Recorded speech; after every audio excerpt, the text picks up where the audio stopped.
No, I was just getting out of the you just want to be seeing how slang is not the right way, is it?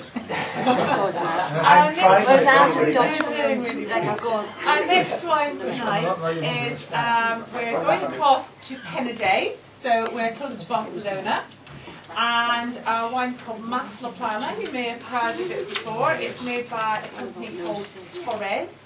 Torres are a very, very famous Spanish winemaking family. They make very good quality wine. They don't really have anything that I wouldn't be happy to drink. Their entry-level wines are still very good quality. It's family-owned. One of the very few family-owned, big family-owned wineries in the world. They're members of something called the La Familia Vini, and there are only 7 of them in the world. And it's people like the Rothschilds and Torres and other family-owned wineries, the Gallows. And this Mas La Plana is something that's quite unusual actually for Spanish wine, because it's 100% Cabernet Sauvignon.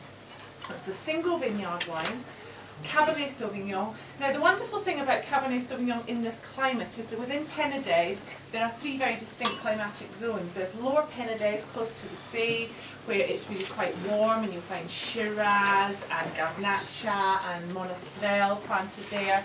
There's upper Penedès, where you'll find things like Pinot Noir, Gewürztraminer, Riesling planted. But in middle Penedès, for May, that's where you get the very finest wines. You'll find Tempranillo, Cabernet Sauvignon, Chardonnay, Merlot planted and making top quality wines. And so this wine really threw away the rule book as far as Spanish wines were concerned in the 1970s, because it's made from Cabernet Sauvignon, which again wasn't allowed under Spanish wine rules.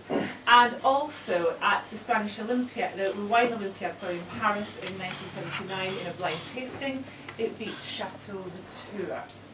It's not a cheap wine, but it's certainly not nearly as expensive as a bottle of Chateau Latour. So if we swirl this wine around and have a sniff, you can see straight away by the look of it, it's much deeper, really intensely coloured.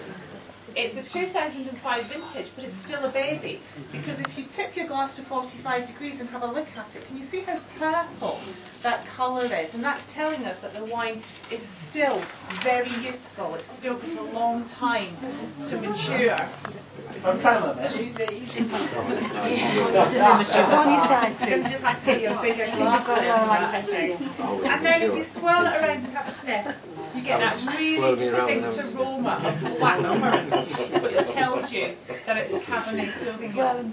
If you have a taste, what you'll be struck by straight away is the intensity of this wine, and that lovely intense black currant flavour that you get from black cherry flavours as well. And then think about the length. We've had some lovely wines tonight, but what happens with this wine is the flavour goes on and on and on. It lasts for a really long time, and the sign of a really good quality wine.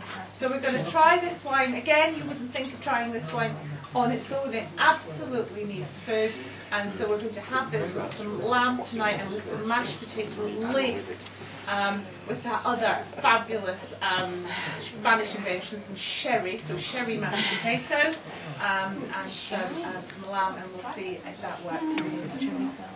Thank you.